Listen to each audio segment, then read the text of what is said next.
जिस समय हृदय निष्पाप हो जाता है तो नाम जिनका जपते हो उनका रूप प्रकाशित हो जाता है, और रूपा आनंद में अश्रु प्रवाह करते हुए पुलकित होते हुए न देह की शुद्धि है न व्यवहार की, परमानंद में निमग्न हो जाता है।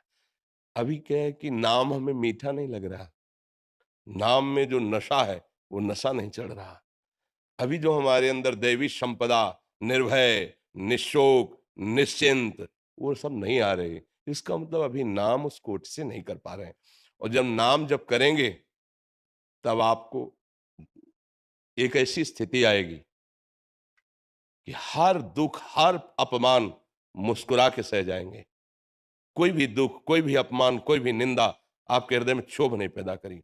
सुंदर से सुंदर भोग आपके सामने होंगे, पर आपको भोगने की इच्छा नहीं होगी।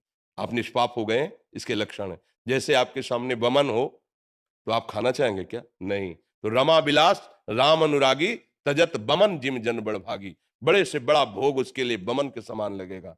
कोई ऐसा नहीं कि उसके अंदर अपने रूप का आकर्षण कर सके या किसी वस्तु का आकर्षण कर सके। व्यवहार काल में वो दिखाई देगा, खाते पीते चलते उठते बैठते हंसते बातचीत करते, लेकिन अंतर दाव लगी रहे, धुआं न प्रगटे कोई, कह जाने दिल आपनो, या जा सिर बीती। उसका हृदय हर समय अपने प्रीतम के चिंतन में तन्मय और व्याकुल रहता है। उसकी स्थिति को वही जान सकता है जिसकी वैसी स्थिति हो, या स्वयं हृदय, दूसरा कोई नहीं जान सकता है। जिस समय नाम का रंग चढ़ेगा तो नामी का संपूर्ण वैभव उसके हृदय में प्रकाशित हो जाता है।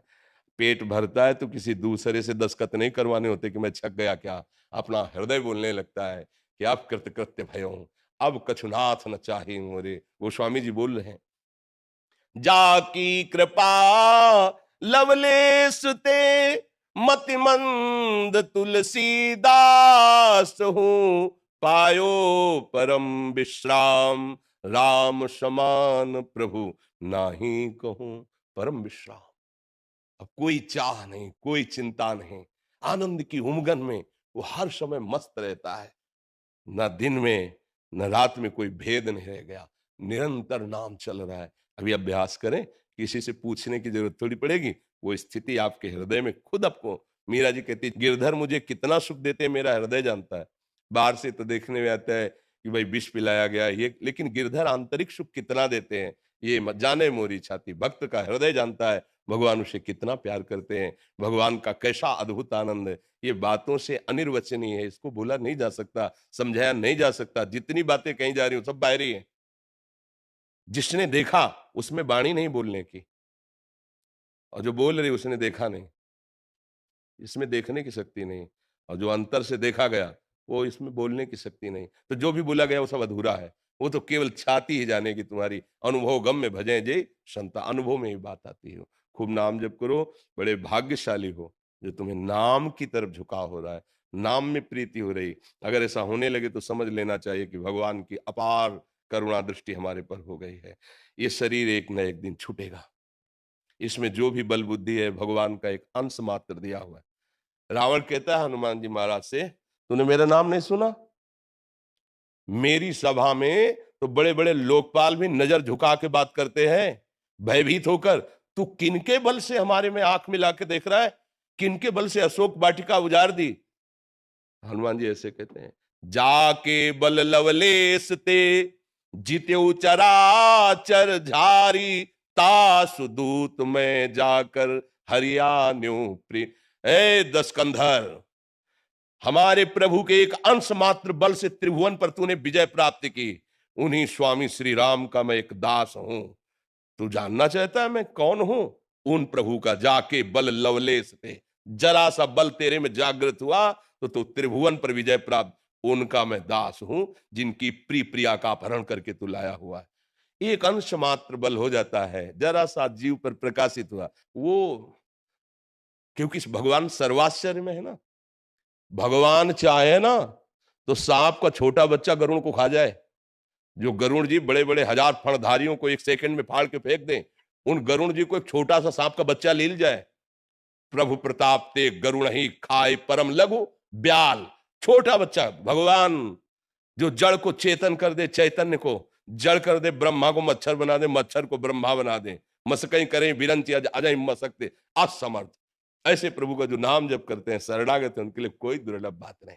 इस संसार की क्या, त्रिभुवन में कोई उनके लिए दुर्लभ बात नहीं है। इसलिए खूब नाम जप करो और बहादुर बनो। हम सबसे कहते हैं कायरता छोड़ो। इतना कमजोर हो गए भगवान के बच्चा होकर, तुम शराब नहीं छोड़ सकते, तुम मांस नहीं छोड़ सकते, तुम व्यभिचार नहीं छोड़ सकते। अरे तू जाग तो। कई बार उदाहरण में बताया, एक बार भेड़ चराने गया था गडरिया, तो सिंह का छोटा बच्चा, तो जानकार तो था नहीं, वो भेड़ों के साथ हो लिया। अब जैसे जैसे बड़ा हो तो साटा खाए वो गडरिये के, और चुपचाप भेड़ों के बीच में दबा बैठे। एक बार फिर जंगल में गया तो सिंह ने देखा कि ये तो मेरा है और साटे खा रहा है गडरिया के। तो नजदीक जाकर कहा कि तुम तो मेरे हो यार, तुम डरते क्यों? बोले नहीं ये मेरा बैच है। बोले नहीं तुम्हारा बैच मैं हूं, चल। और एक तालाब में दिखाया, देख मेरा तेरा चेहरा एक है ना। बोले हाँ। बोले मैं सिंह हूं, संपूर्ण वन मेरी एक दहाड़ से कांपता है, और तू मेरा बच्चा है, मेरा अंश है, और तू भेड़ों के बीच में रह रहा है, तू डरता है। देख मैं जैसे दहाड़ मार रहा हूं, मार। मारी दहाड़, जे ही बोले है ना एक। बोले हाँ। अब बोले उन भेड़ों के बीच में जाके तू दहाड़ मार, न भेड़ टिकी न गड़ेरिया टिका, सब भाग गए। वही हालत नीली लोगों की हो रही। भगवान का सच्चिदानंद अंश हो करके काम क्रोध लोभ मोह मद रूपी भेड़ों के बीच में हम पल करके ऐसा लगता है मैं इसके बिना जी नहीं सकता, मैं इसके बिना जी नहीं सकता। अरे तू दहाड़ मार, अविनाशी का अविनाशी बच्चा है।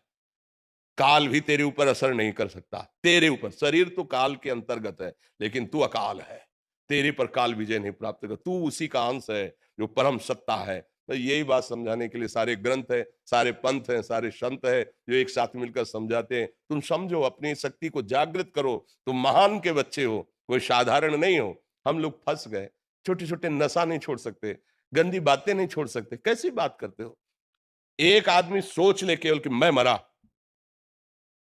तो हिला के रख देगा, सबको हिला, सबको भयभीत कर देगा। केवल सोच ले आज मैं मरा, अब कुछ नहीं। अब उसके सामने टिकना मुश्किल पड़ जाएगा, क्योंकि उसने मृत्यु का वर्ण कर लिया है और तुम अपने प्राण बचाना चाहते हो। तुम केवल सुख भोग की लालसा से गिर गए हो। अगर लौट पड़ो अपनी तरफ तो तुम बहुत महान बलशाली हो, भगवान को अधीन कर सकते हो। और क्या बात है? हम प्रेम के द्वारा, भजन के द्वारा अजित भगवान को अधीन कर सकते हैं। इसलिए नाम जप कीजिए और धर्माचरण से चलिए, तभी नाम जप प्रकाश लाता है। गंदे आचरण करने वाला वर्तमान में, पूर्व में गंदे किए हैं और नाम जब शुरू कर दिया, वो महात्मा हो जाएगा। लेकिन वर्तमान में भगवान के विरुद्ध आचरण करे, धर्म के विरुद्ध, गुरुवाणी के विरुद्ध आचरण करे, और सोचे कि फिर तो बड़ा गड़बड़ हो जाएगा। फिर औषधि पारो तो परहेज से रहो, अभी भवरोग ठीक हो जाएगा। जो नाम मिला है उसको प्रकाशित करने के लिए गंदे आचरण नहीं होने चाहिए, पापाचरण नहीं होना चाहिए। पापाचरण, गंदाचरण किसे कहते हैं? जिसे शास्त्र मना करते हैं, जिसे संत जन मना करते हैं। फिर नाम अपने आप प्रकाशित होता जाएगा, किसी से पूछने की जरूरत नहीं पड़ेगी, न राह की और ना आनंद की। दोनों चीज आपको दिखाई दी, ये राह है और ये इसका आनंद स्वयं में अनुभव में आएगा।